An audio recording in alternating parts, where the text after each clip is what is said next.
Tonight on CTV News at 11:30, shielding the steel and lumber sector. Northern Ontario was built on these these industries. Mattawa calls on the province to step up in the wake of U.S. tariffs. Plus, peak performance. It's been an unbelievable show of support from the community to come out. A Greater Sudbury ski hill sees a surge in usage after battling to keep its lifts operating. And Family Day feels. It's a fun, safe activity for the whole family to enjoy. A large turnout for the Bonsu Winter Carnival. CTV News at 11:30 with Ian Campbell and Rick Wyman with weather. Good evening. Thanks for joining us. Ian is off. Details are limited at this hour about a structure fire in Schumacher. In a post on social media, Timmins Fire said the blaze occurred in the 100 block of Lyons Crescent. Police have closed the eastbound and westbound lanes of Highway 101 between McIntyre Road and Father Costello Drive. CTV News has reached out to fire and police for more information, but we have not yet received a response. A home is now considered a total loss following an early morning fire in Kirkland Lake. Firefighters responded to the blaze on Main Street just before 1 a.m., finding the home fully engulfed in flames.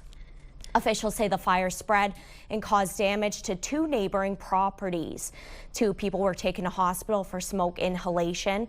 One of the victims suffered a broken shoulder after jumping out of a second-story window to escape the fire. The fire department says the cause is under investigation, but it is not believed to be suspicious at this time. The damage estimate is roughly $500,000. Mattawa Town Council is calling on the provincial government to further strengthen and protect 2 key industries that are prominent in Northern Ontario: steel and softwood lumber. CTV's Eric Tashner reports. Barry. Following in the footsteps of another Northern Ontario township, Mattawa Town Council is urging the province to do more to protect the steel and lumber industries. We still have a lot of people that depend in Mattawa, especially on the forestry industry. Nairn and Hyman Township passed a motion in early December calling for urgent support.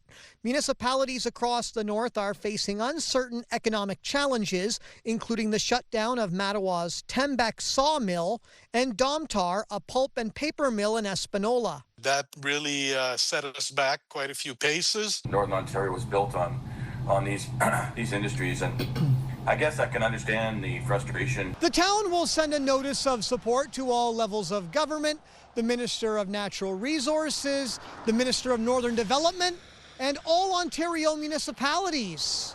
Our Premier says, everything's on the table. We want to keep Ontario strong. Fanum praised the federal government for tightening tariff rate quotas on foreign steel imports, opening roughly $850 million in domestic demand, while also allocating $500 million in new financing for softwood lumber firms, paired with a $500 million expansion of the Business Development Bank of Canada's Softwood Guarantee Program. Making sure that we're firing on all cylinders and making sure that our smaller communities are ready to adapt and to take on the challenge. Mattawa Council is requesting the province introduce additional financial, regulatory, and policy-based supports to ensure steel and lumber sectors remain competitive and are able to withstand ongoing tariff pressures. You can save losing jobs. It's worthwhile.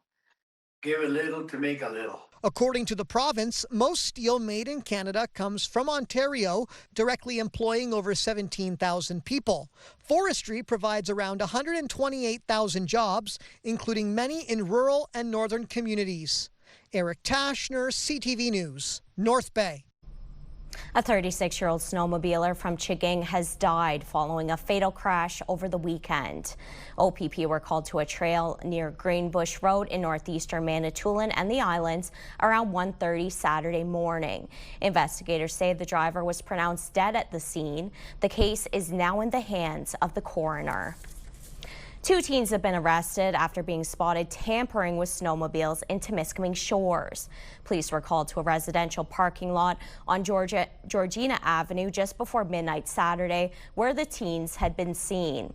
According to the OPP, the pair were caught a short time later, and one of them was in possession of a replica handgun.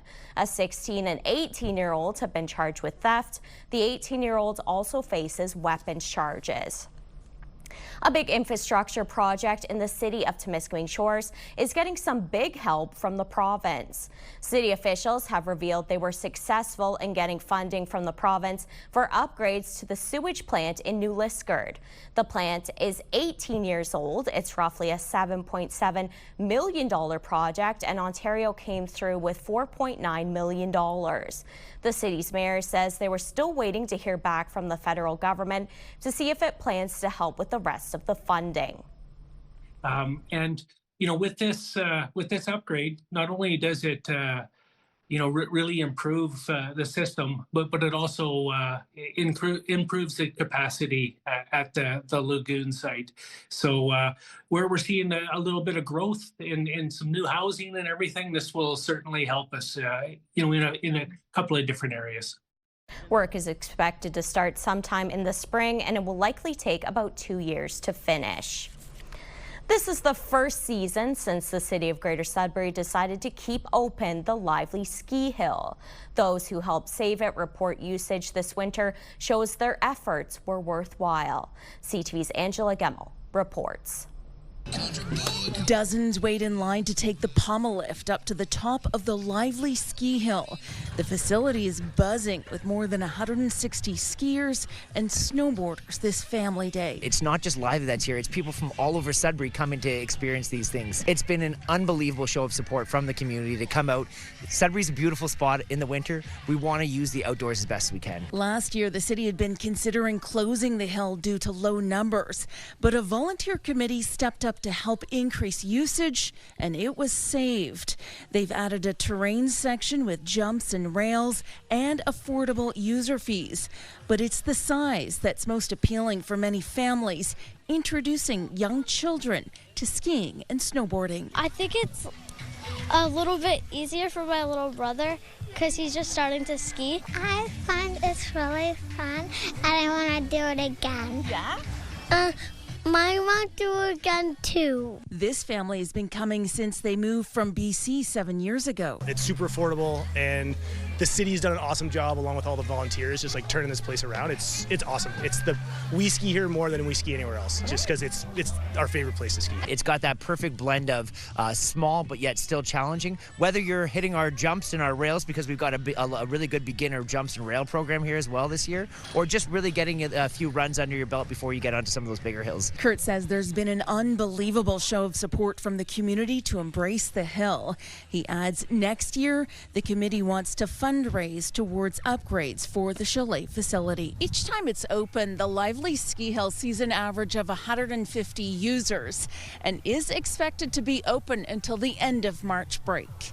Angela Gemmell, CTV News, Lively. Public Health Sudbury and Districts has issued a drinking water advisory for Chelmsford area residents. Affected homes include Vermilion Lake Road and Highway 144 west of Jonette Road. Boiling water may not make it safe to drink, but the water is safe for laundry and bathing.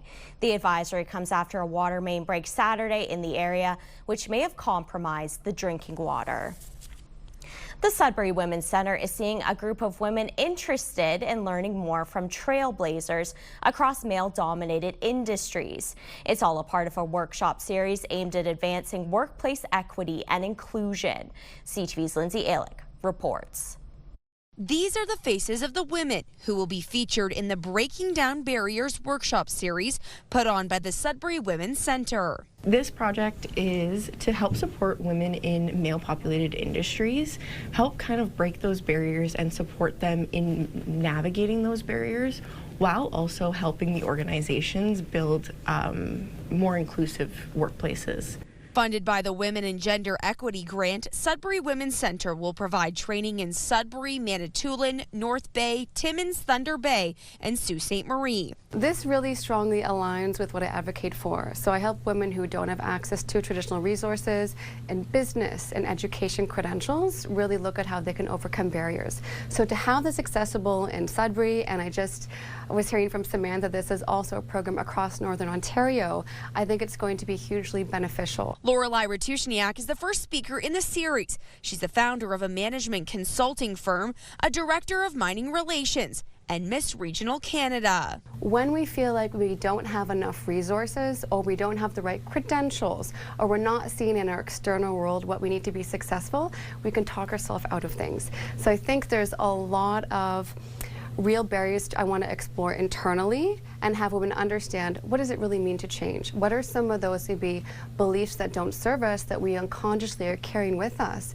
that are getting in the way of either applying for a job or maybe speaking up? From tech and construction to emergency services and business, the series gets underway at the Sudbury Women's Centre February 18th and runs Wednesdays 6 to 8 p.m. until March 25th. Lindsay Alex, CTV News, Sudbury. It's time now for a short break here on CTV News. Coming up, we'll have your full weather forecast. But for now, a look at the current conditions around the region. So mostly cloudy skies out there, -1 in Chapleau. Bit of snow falling in Sudbury, -2 there. 0 in Timiskaming Shores, cloudy skies there. As well, snow falling in Kapuskasing. Your full forecast is coming up next. Mixed precipitation in our forecast for Northeastern Ontario over the course of not only this evening, overnight into tomorrow as well. Take a look at our system. Moving in from Environment Canada, this is what we've got to deal with. Then we have the after effects of some snow and some rain a little bit later on in a day or so. So let's go to our forecast radar and see what's going on. 7-day numbers include Sudbury Nickel Belt, mainly sunny tomorrow at 4. Chance of snow Wednesday, -5, -4 Thursday with the cloud cover. Chance of snow on Friday, -4, -4 again Saturday, and some sun and cloud come Sunday. So again, mixed conditions and mixed precipitation. Here we go again. It's going to be an interesting couple of days as far as weather is concerned. Sault Ste. Marie, Algoma, mainly cloudy tomorrow at 4. Snow on Wednesday at -2. -2 Thursday, -2 Friday, -3 Saturday, and for Sunday, some cloud cover. Again, lots of cloud cover in the forecast for this week, so we'll have to grin and bear it before we get more sunshine. Timmins, Cochrane, Kapuskasing, chance of flurries tomorrow at 0. Then take a look at the string of -6 degree weather. Wednesday, Thursday, Friday, Saturday, and Sunday. And on top of that, you've got cloud cover for no less than 5 consecutive days. Your normal for this time of the year, -7, so -6.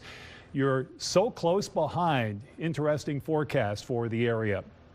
Timiskaming Shores and Kirkland Lake, gradual clearing tomorrow at 3, -5 Wednesday, Thursday -6.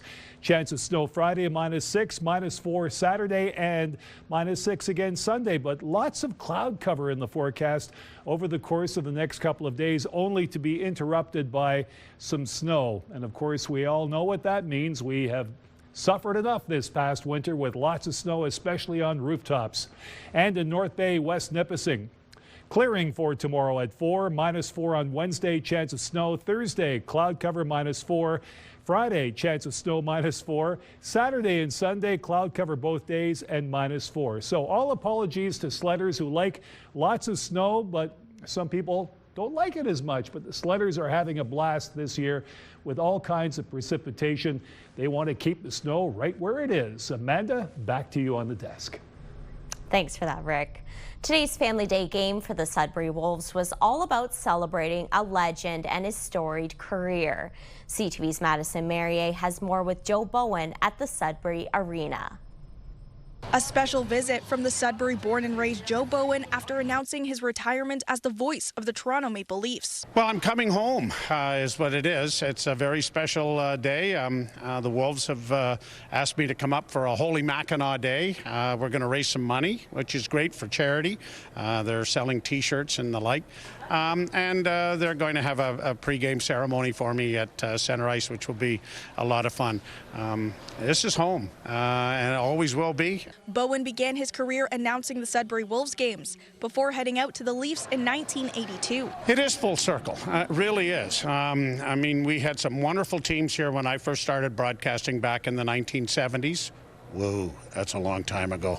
But it was a lot of fun. We had great teams, great players. So we decided to honor Joe Bowen because not only is he from Sudbury, he started his career here with the Sudbury Wolves, which then expanded, of course, into being the voice of the Toronto Maple Leafs. Back for one appearance, Bowen will be up in the Wolves broadcasting booth with his son David announcing the game for those at home. I am so very proud that he has done this all on his own, and he's very good. He's very, very good. And so that will be the special part of it. His three older brothers will be watching the game on TV today and having some fun at our expense, I'm sure. But it'll be a special moment, not only for David, but for all of our family. I'm just so proud of what he's been able to accomplish. He's a Hall of Famer and obviously a fantastic broadcaster, but more importantly to me, he's just been an awesome dad, and he's made sure that I could follow any dreams that I've had. Bowen's catchphrase, Holy Mackinac, will be printed on T-shirts raising money for Play It Forward, along with signature sheets at his meet and greet. Madison Merrier, CTV News, Sudbury. You may have noticed the unique jersey the Wolves were wearing in today's game. The jerseys were designed by 6-year-old Maxim, who won the Real Canadian Superstore Jersey Contest. The young fan not only had his designs worn, but also had the opportunity to drop the game puck. He wanted to make it bright, make people happy, make people smile, so it's a double exciting night tonight. Because the color make me happy, and I want to make other people happy. I hope so. I hope to get a goal for him. It'll be nice and see him after the game. Clayton said each goal scored by the Wolves was to honor Maxim. The Wolves won against the Niagara Ice Dogs 6-2.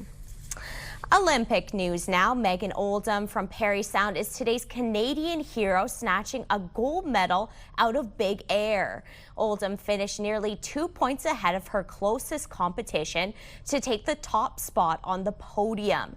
The gold medal she won today pairs nicely with the bronze medal she picked up in the freestyle slopestyle competition last week. A new study identifies several key factors in children developing food allergies. CTV's Pauline Chan reports. Eggs and milk are known to be common allergies early in a child's life. Those tend to resolve by about age 6 to 8. In most individuals, about 80%. But for the other 20%, food allergies can continue to pose a lifelong threat. McMaster researchers have been looking at 342 risk factors for babies developing food allergies. International data, over 40 countries, and 2.8 million participants in 190 different studies. They identified 4 factors as the most important: a family history of allergies, eczema as a baby, delayed introduction of common allergens such as eggs, peanut, or fish, and early use of antibiotics. Dr. Derek Chu says in some cases, antibiotic use in babies is essential, but in borderline cases, families and physicians should be aware it could be a factor in developing food allergies. Chu also says eczema is like a window to the immune system and an early indicator of a sensitive immune system. What's showing in our studies that if you delay food allergen introduction, it actually increases the risk quite a bit, and consequently, if you introduce early, might protect. Food Allergy Canada says this publication confirms that food allergy development in children is influenced by multiple factors. Early introduction and continued inclusion of allergenic foods, central to our Eat Early, Eat Often guidance, has shown promising results in reducing food allergy risk. Their website offers guidelines to introduce common allergens, like milk and eggs, to babies between 4 and 6 months of age, in the form of yogurt or mashed boiled eggs, for example, and make sure you keep them in your child's regular diet. Risk factors are just risk factors. That means it's not a guarantee. But he says being aware of them can allow us to monitor and tailor allergy prevention efforts for each child. Pauline Chan, CTV News. Tributes are pouring in tonight for legendary actor Robert Duvall. From Apocalypse Now to The Godfather, his iconic career spans 7 decades. CTV's Andrea Case has a look back on his remarkable career. I love the smell of napalm in the morning. Robert Duvall has had some iconic lines in a career which spanned 6 decades and more than 150 films. Smells like victory. Duvall was born in San Diego in 1931. His father was a rear admiral in the Navy, but his career was firmly rooted on terra firma, first on stage, then television, and eventually film. At 31, his first film role, Boo Radley in To Kill a Mockingbird. He was the original Frank Burns in MASH. They shot Sonny on the causeway. He's dead. But it was his role in The Godfather and Godfather Part 2 which brought his first major critical success and the first of 7 Academy Award nominations. He turned down a role in Godfather 3 due to a salary dispute. The role as a washed-up country singer in the film Tender Mercies was the one which garnered him his first and only Academy Award in 1983. What we're really here for is to single out who we think is the best for that given year. And if that's what I'm to be this year, then I accept it with an honor, and I'm very moved because of that. He was no stranger to this city and the Toronto International Film Festival. In 1997, alongside Farrah Fawcett in The Apostle, a film he wrote, produced, and funded himself. He opened the festival with Robert Downey Jr. in 2014's The Judge, and a couple of years earlier to support his friend Billy Bob Thornton in Jane Mansfield's Car. It feels almost him getting older was actually good for his career because he just kept showing up in so many things. You know, he was just this guy that would elevate whomever he was cast opposite of. Married 4 times, he met his last wife, Luciana Pedraza, in Argentina. She approached him, another passion, the tango. He wrote and co-starred in the film Assassination Tango. She was in it also. Duvall died at his ranch in Virginia yesterday with his wife by his side. Robert Duvall was 95. Andrea Case, CTV News, Toronto. Still ahead tonight on CTV News. Plowing through the puns. Details to come.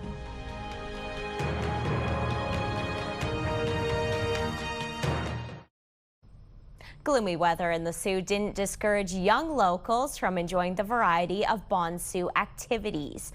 CTV's Corey Nordstrom has more on the Family Day fun at the annual Winter Carnival. The machine shop was a busy place for Family Day as locals took advantage of the day off of work and school to enjoy some togetherness and let the kids take in some classic outdoor activities. It's a perfect bonding experience. While my mom takes care of my youngest, I get to go with my oldest and spend good quality time, just me and her. There's good quality of people here. It's a fun, safe activity for the whole family to enjoy. My whole family, because we can do a lot of fun stuff together. I like that when we get to ice skate and when we also get to play on the slides. The layout of the main area in the Canal District has seen some changes with new activities for the kids in addition to the bum slides that always draw the big crowds. And though the rainy weather may have turned some away, it holds advantages according to the experts. I like the parkour like this, and then I like the slide, and that's all. Why do you like it? Because the slides, when it's raining, it's super slidey. This year saw the addition of a campfire cabin, bringing acoustic jams and perhaps the forecasting hopes of some attendees.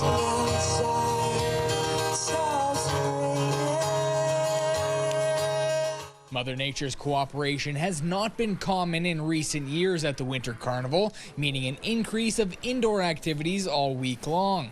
For the youth in attendance, indoors or out, this beats the place they'd usually be on a Monday. Like way better than school, because you got to do so much more stuff and you don't have to do homework. Corey Nordstrom, CTV News, Sault Ste. Marie. Finally, for us tonight, what's in a name?